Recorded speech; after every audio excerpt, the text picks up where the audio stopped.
नमस्कार, किसान समाचार में आपका स्वागत है। मैं हूं नदीम अंसारी। शुरुआत करते हैं हेडलाइंस के साथ। प्रधानमंत्री नरेंद्र मोदी ने असम के शिवसागर में 1.06 लाख भूमिहीन मूल निवासियों को भूमि पट्टे किए वितरित। प्रधानमंत्री ने कहा, पट्टे के वितरण से लाखों मूल निवासियों के जीवन स्तर में होगा सुधार।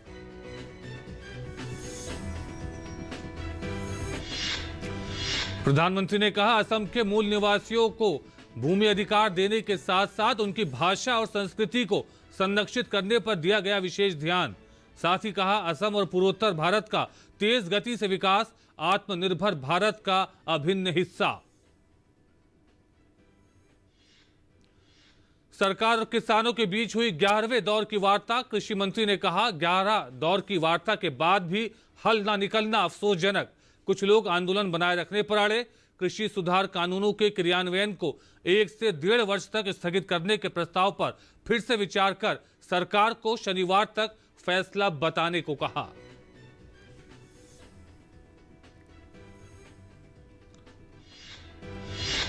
और कृषि एवं किसान कल्याण मंत्रालय की तरफ से जारी है खरीफ सीजन में एमएसपी पर खरीदी। खरीफ विपणन सीजन 2020-21 के दौरान न्यूनतम समर्थन मूल्य पर खरीद जारी। न्यूनतम समर्थन मूल्य पर खरीदी से देश भर के किसानों को हो रहा है लाभ।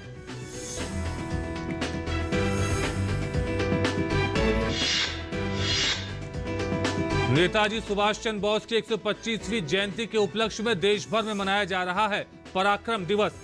प्रधानमंत्री नरेंद्र मोदी कोलकाता के विक्टोरिया मेमोरियल में करेंगे समारोह की अध्यक्षता।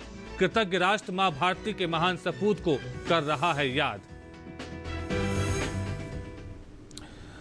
और अब देखते हैं खबरों को विस्तार से। प्रधानमंत्री नरेंद्र मोदी असम के दौरे पर हैं। राज्य के मुख्यमंत्री सर्बानंद सोनोवाल ने प्रधानमंत्री नरेंद्र मोदी का स्वागत किया। पीएम ने शिवसागर जिले में स्थित जोरांग पाथर में 1.06 लाख भूमि पट्टा आवंटन प्रमाण पत्र वितरित किए। इसका फायदा असम के सभी 34 जिलों में रह रहे गरीब भूमिहीन लोगों को मिलेगा। जमीन के पट्टों के मिलने से न सिर्फ ये भूमिहीन परिवार आत्मनिर्भर बन सकेंगे, बल्कि नए भारत के निर्माण में भी कदम से कदम मिलाकर नई रोशनी बिखेरेंगे। नेताजी सुभाष चंद्र बोस की जयंती के अवसर पर पीएम मोदी ने नेताजी को नमन करते हुए कहा कि आज पूरा देश नेताजी सुभाष चंद्र बोस की 125वीं जयंती मना रहा है। आज के दिन को पूरा देश हर साल पराक्रम दिवस के रूप में मनाएगा। उन्होंने कहा कि एक तरह से आज का दिन उम्मीदों के पूरा होने के साथ ही हमारे राष्ट्रीय संकल्पों की सिद्धि के लिए प्रेरणा लेने का भी अवसर है। मां भारती के स्वाभिमान और स्वतंत्रता के लिए नेताजी का स्मरण आज भी हमें प्रेरणा देता है। आज पराक्रम दिवस पर पूरे देश में अनेक कार्यक्रम भी शुरू हो रहे हैं। इसलिए एक तरह से आज का दिन उम्मीदों के पूरा होने के साथ ही हमारे राष्ट्रीय संकल्पों की सिद्धि के लिए प्रेरणा लेने का भी अवसर है। पीएम मोदी ने कहा कि 1 लाख से ज्यादा मूल निवासी परिवारों को भूमि के स्वामित्व का अधिकार मिलने से आपके जीवन की बड़ी चिंता अब दूर हो गई है। पीएम ने कहा कि इसके साथ ही आज के दिन स्वाभिमान, स्वाधीनता और सुरक्षा के 3 प्रतीकों का समागम हो रहा है। 1 लाख से ज्यादा मूल निवासी परिवारों को भूमि के स्वामित्व का अधिकार मिलने से आपके जीवन की एक बहुत बड़ी चिंता अब दूर हो गई। आज के दिन स्वाभिमान, स्वाधीनता और सुरक्षा के तीनों प्रतीकों का भी एक प्रकार से समागम हो रहा है। आज असम की मिट्टी से प्यार करने वाले मूल निवासियों के अपनी जमीन से जुड़ाव को कानूनी संरक्षण दिया गया। ये काम ऐतिहासिक शिवसागर में जेरेंगा पठार की धरती पर हो रहा है। जमीन का पट्टा मिलने से मूल निवासियों की लंबी मांग तो पूरी हुई है, इससे लाखों लोगों का जीवन स्तर बेहतर होने का रास्ता भी बना है। अब इनको केंद्र और राज्य सरकार की दूसरी अनेक योजनाओं का लाभ मिलना भी सुनिश्चित हुआ है, जिनसे हमारे ये साथी वंचित थे। अब ये साथी भी असम के उन लाखों किसान परिवारों में शामिल हो जाएंगे जिनको पीएम किसान सम्मान निधि के तहत हजारों रुपयों की मदद सीधी बैंक खाते में भेजी जा रही है। इतना ही नहीं, वो अपने व्यापार कारोबार के लिए इस जमीन पर बैंकों से ऋण आसानी से ले पाएंगे। केंद्र सरकार और आंदोलनकारी किसानों के बीच शुक्रवार को हुई 11वें दौर की वार्ता भी बेनतीजा ही समाप्त हो गई। बैठक के बाद केंद्रीय कृषि मंत्री नरेंद्र सिंह तोमर ने किसान यूनियन से कहा कि सरकार की ओर से नए कृषि कानूनों को 1 से 1.5 वर्ष तक स्थगित रखने का जो प्रस्ताव दिया गया है वो बेहद अच्छा है और इस पर विचार करें और शनिवार तक फैसला करें। किसानों की मांगों पर चर्चा के लिए सरकार और किसानों के बीच वार्ता का 11वां चरण शुक्रवार को हुआ। किसान संगठनों के प्रतिनिधि और सरकारी पक्ष के बीच दिल्ली के विज्ञान भवन में वार्ता हुई। बैठक में 40 किसान संगठनों के प्रतिनिधि थे तो सरकार की ओर से कृषि मंत्री नरेंद्र सिंह तोमर, वाणिज्य मंत्री पीयूष गोयल और वाणिज्य राज्य मंत्री सोम प्रकाश मौजूद थे। बैठक के बाद केंद्रीय कृषि मंत्री ने कहा कि 11वें दौर की वार्ता के बाद भी नतीजा न निकलना अफसोसजनक है। उन्होंने कहा कि सरकार किसानों और गरीबों के उत्थान के लिए प्रतिबद्ध है और आगे भी प्रतिबद्ध रहेगी। एक के बाद एक अनेक प्रस्ताव दिए, लेकिन जब आंदोलन की पवित्रता नष्ट हो जाती है तो निर्णय नहीं होता। और मुझे लगता है कि वार्ता के दौर में मर्यादाओं का तो पालन हुआ, लेकिन किसान के हक में वार्ता का मार्ग प्रशस्त हो, इस भाव का सर्वदा अभाव था। इसलिए वार्ता निर्णय तक नहीं पहुंच सकी। इसका निश्चित रूप से मुझे भी खेद है। उन्होंने कहा कि किसानों के फायदे के लिए सरकार नए कृषि कानून लेकर आई है, लेकिन कुछ लोगों ने किसानों के कंधे पर बंदूक रखकर ये हालात पैदा किए हैं। इससे पहले बुधवार को हुई पिछली बैठक में सरकार की तरफ से यह प्रस्ताव दिया गया कि कृषि सुधार कानूनों के क्रियान्वयन को 1 से 1.5 वर्ष तक स्थगित किया जा सकता है। हालांकि किसानों ने यह प्रस्ताव ठुकरा दिया। सरकार ने किसानों के इस फैसले पर निराशा जताते हुए उनसे फिर से इस पर विचार कर शनिवार तक बताने को कहा है। भारत सरकार ने हमेशा यह बात कही कि रिपील के अतिरिक्त कोई विकल्प हो तो बताओ, लेकिन आज भी उन्होंने कहा कि हमारी यही मांग है।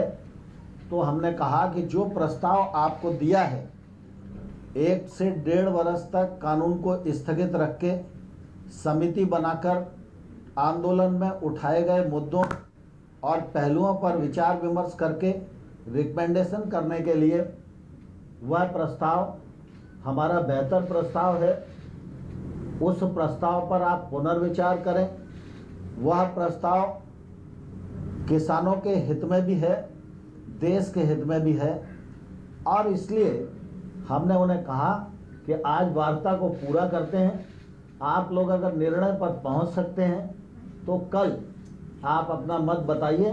कृषि मंत्री ने कहा कि कुछ लोग आंदोलन बनाए रखना चाहते हैं। संबंधित विषय का निराकरण करने के लिए सरकार तैयार हो और निर्णय न हो सके तो हम अंदाज लगा सकते हैं कि कोई ना कोई ताकत ऐसी है जो इस आंदोलन को बनाए रखना चाहती है और इस आंदोलन में किसान का भला न हो जाए, इसको बारीकी से वो देख रही है। इस बीच किसानों के ट्रैक्टर मार्च को लेकर भी शुक्रवार को किसानों और दिल्ली पुलिस के बीच वार्ता हुई। हालांकि अभी कोई नतीजा नहीं निकला है और किसान 26 जनवरी को दिल्ली में ट्रैक्टर मार्च निकालने पर अड़े हुए हैं।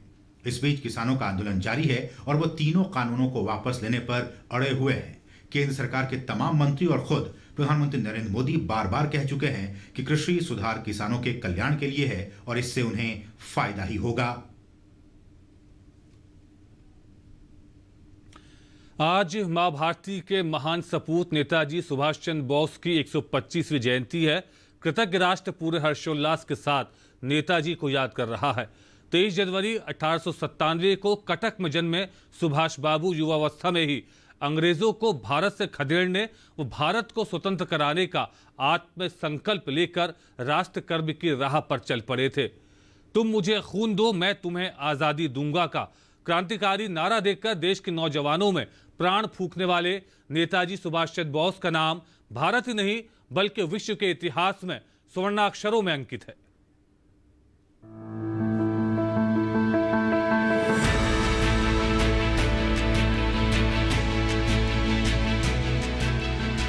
तुम मुझे खून दो, मैं तुम्हें आजादी दूंगा, यह केवल एक नारा नहीं था।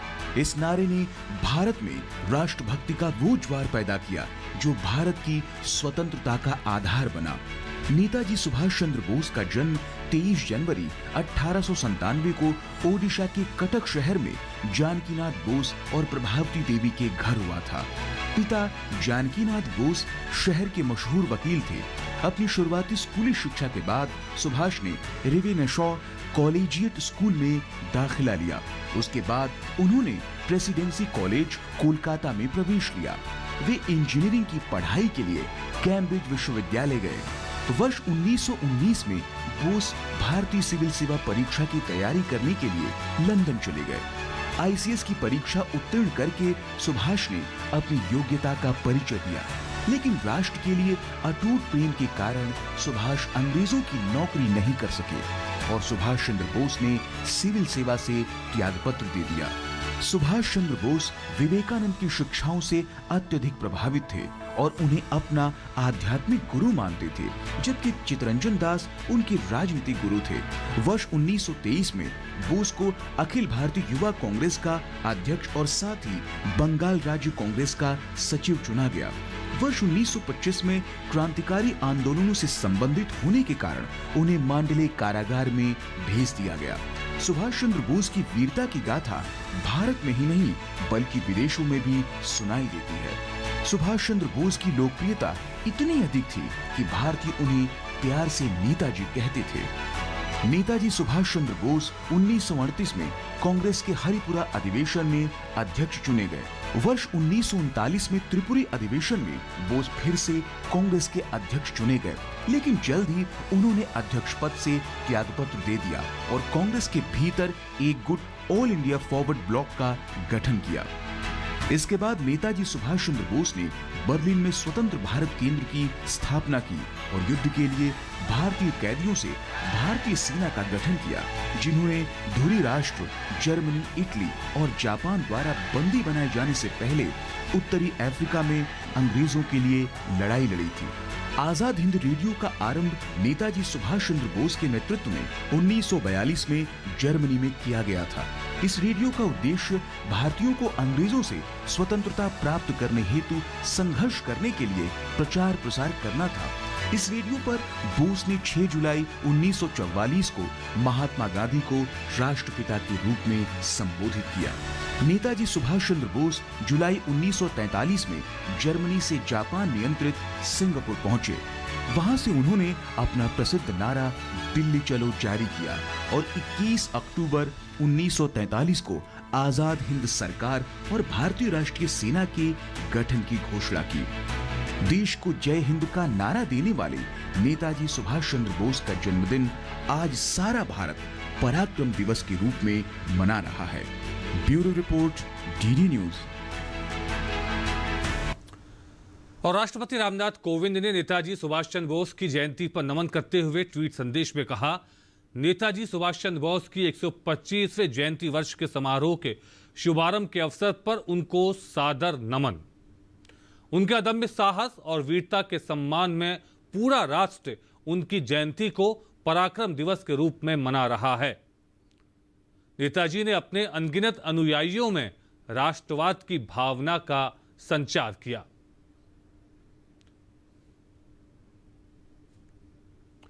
उपराष्ट्रपति एम वेंकैया नायडू ने नेताजी सुभाष चंद्र बोस के विचार को उद्धृत करते हुए अपने ट्वीट संदेश में कहा, अपनी आजादी की कीमत अपने खून से चुकाना हमारा फर्ज है। जो आजादी हम अपने त्याग और बलिदान से हासिल करेंगे, उसे हम अपनी ताकत के बल पर सुरक्षित रख सकेंगे। नेताजी सुभाष चंद्र बोस। आज नेताजी सुभाष चंद्र बोस की जन्म जयंती पर राष्ट्र के लिए उनके निस्वार्थ त्याग और पराक्रम को नमन। नेताजी के जन्मदिन को पराक्रम दिवस के रूप में मनाया जा रहा है। राष्ट्र के लिए पराक्रम और समर्पण ही नेताजी को सच्ची श्रद्धांजलि होगी।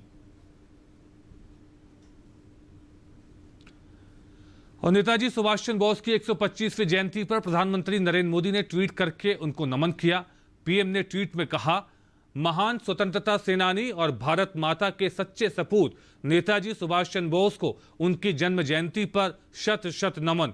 कृतज्ञ राष्ट्र देश की आजादी के लिए उनके त्याग और समर्पण को सदा याद रखेगा।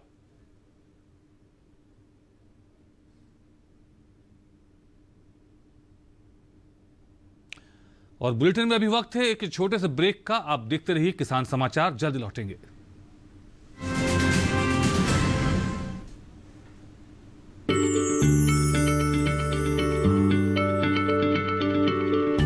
क्या आप किसी बीमारी से परेशान हैं? चाहते हैं डॉक्टर की सलाह? तो हम हैं आपके साथ, बताएंगे आपको जीने की राह। समस्याएं आपकी, समाधान देश के मशहूर विशेषज्ञों के। घर बैठे बात करें देश के जाने माने डॉक्टरों से। हमारे लाइव प्रोग्राम स्वस्थ किसान में हर शनिवार शाम 6 बजे से 7 बजे तक।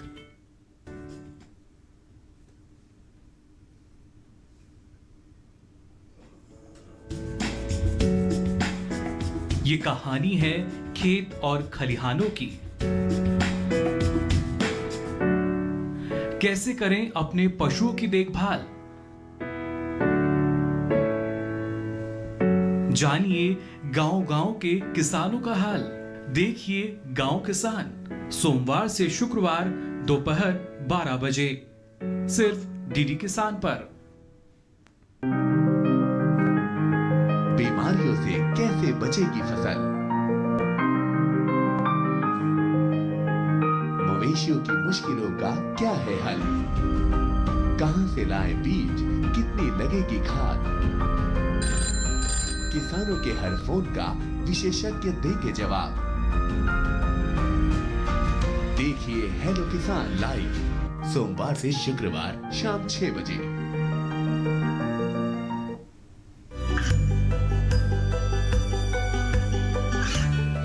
गांवों और पिछड़े क्षेत्रों में सरकारी योजनाओं की जानकारी पहुंचा। देश में कौशल और क्षमता विकास कर ग्रामीणों को सामाजिक बदलाव और विकास से जोड़ने की दूरदर्शन किसान की पहल चौपाल चर्चा। देखें सोमवार से शुक्रवार सुबह 9 बजे।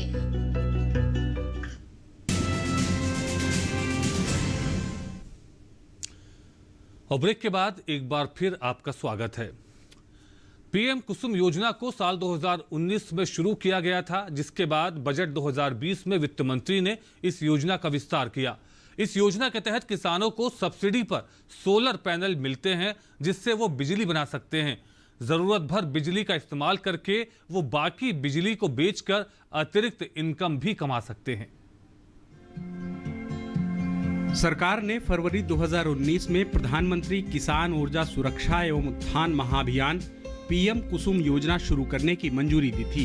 इस योजना का मकसद सौर ऊर्जा क्षमता विकसित करने में किसानों की मदद करना है। इससे किसानों की आय बढ़ने के साथ ही पानी की जरूरत पूरी होगी। इसके जरिए 2022 तक 30.8 गीगावाट बिजली उत्पादन क्षमता का लक्ष्य रखा गया है। इस योजना के तहत किसानों को सब्सिडी पर सोलर पैनल मिलते हैं, जिससे वे बिजली बना सकते हैं। जरूरत भर बिजली का इस्तेमाल करके वे बाकी को बेचकर अतिरिक्त आय भी हासिल कर सकते हैं। इस योजना के तहत 20 लाख किसानों को सोलर पंप लगाने में मदद की जाएगी। 15 लाख किसानों को ग्रिड से जुड़े सोलर पंप लगाने के लिए धन मुहैया कराया जाएगा। इस योजना पर सरकार ने 34,422 करोड़ रुपए खर्च करने का ऐलान किया है। I had stated that Annadata can be Urja Data also. The PM Kusum scheme removed farmers' dependence on diesel and kerosene and linked pump sets to solar energy. Now I propose to expand the scheme to provide 20 lakh farmers for setting up standalone solar pumps. Further, we shall also help another 15 lakh farmers solarize their grid-connected pump sets. In addition, a scheme to enable farmers to set up solar power generation capacity on their fallow and barren lands and to sell it to grid would be operationalized. इस योजना के 3 घटक हैं। पहला घटक विकेंद्रित grid से जुड़ी 10,000 मेगावाट की क्षमता के सोलर पावर प्लांट स्थापित करना, जिसमें हर प्लांट की क्षमता 2 मेगावाट तक की होगी। दूसरा घटक 20 लाख सोलर पंप को लगवाना और तीसरा घटक 15 लाख किसानों के सिंचाई पंप को सोलर पंप से जोड़ना। सोलर पंप यानी कमाई का जरिया। इस योजना के जरिए बिजली या डीजल से चलने वाले सिंचाई पंप को सोलर एनर्जी से चलने वाले पंप में बदला जाएगा। सोलर पैनल से पैदा होने वाली बिजली का इस्तेमाल किसान पहले अपने सिंचाई के काम में करेंगे। उसके अलावा जो बिजली अतिरिक्त बचेगी उसे विद्युत वितरण कंपनी को बेचकर 25 साल तक आमदनी कर सकते हैं। इसका एक और फायदा है कि सौर एनर्जी से डीजल और बिजली के खर्च से भी राहत मिलेगी और प्रदूषण भी कम होगा। सोलर पैनल 25 साल तक चलेगा और इसका रख रखाव भी आसान है। इससे जमीन के मालिक या किसान को हर साल 1 एकड़ पर 60,000 रुपए से 1 लाख रुपए तक की आमदनी अगले 25 साल तक हो सकती है। 90% मिल रही है छूट। इस योजना के तहत किसानों को अपनी जमीन पर सोलर पैनल स्थापित करने के लिए केवल 10% रकम का भुगतान करना होता है। केंद्र और राज्य सरकारें किसानों को बैंक खाते में 60% सब्सिडी की रकम देती हैं। इसमें केंद्र और राज्यों की ओर से बराबर का योगदान देने का प्रावधान है। वहीं बैंक की ओर से 30% लोन का भी प्रावधान है। इस लोन को किसान अपनी होने वाली आमदनी से आसानी से भर सकते हैं। कैसे करें आवेदन? पीएम कुसुम योजना के तहत आवेदन के लिए सरकारी वेबसाइट mnre.gov.in पर जाकर रजिस्ट्रेशन कराना होगा। इसके साथ ही आधार कार्ड, प्रॉपर्टी के दस्तावेज और बैंक खाते की जानकारी देनी होगी। सोलर प्लांट लगवाने के लिए जमीन विद्युत सबस्टेशन से ज्यादा दूर नहीं होना चाहिए। किसान सोलर प्लांट खुद या डेवलपर को जमीन पट्टे पर देकर लगवा सकते हैं। अजय विक्रम सिंह की रिपोर्ट, डीडी न्यूज। अब आपको देते हैं एमएसपी की जानकारी। 10,09,057.75 करोड़ के एमएसपी मूल्य पर हुई खरीदी। केएमएस खरीद प्रक्रिया से लगभग 82.71 लाख धान के किसान लाभान्वित। वर्तमान खरीफ विपणन सीजन एमएसपी पर खरीदी जारी। किसानों से एमएसपी पर खरीद 2020-21 फसलों की खरीद जारी। इसके अलावा पिछले वर्ष के मुकाबले इस साल खरीदी में काफी वृद्धि दर्ज की गई है। अकेले पंजाब ने 202.77 लाख मीट्रिक टन का योगदान दिया। सरकार ने 1,620.41 करोड़ रुपए के एमएसपी मूल्य पर दलहन की खरीदी की। तमिलनाडु, महाराष्ट्र, गुजरात, हरियाणा और राजस्थान के 1,60,649 रुपए की खरीदी की गई। 52.40 करोड़ रुपए के एमएसपी मूल्य पर 5,089 मीट्रिक टन कोपरा की खरीदी हुई, जिससे कर्नाटक और तमिलनाडु खास लाभान्वित हुए। 10,09,057.75 करोड़ के एमएसपी मूल्य पर हुई खरीदी। वर्तमान खरीफ विपणन सीजन एमएसपी पर खरीदी फिलहाल जारी है। किसानों से एमएसपी पर खरीफ 2020-21 फसलों की खरीद जारी।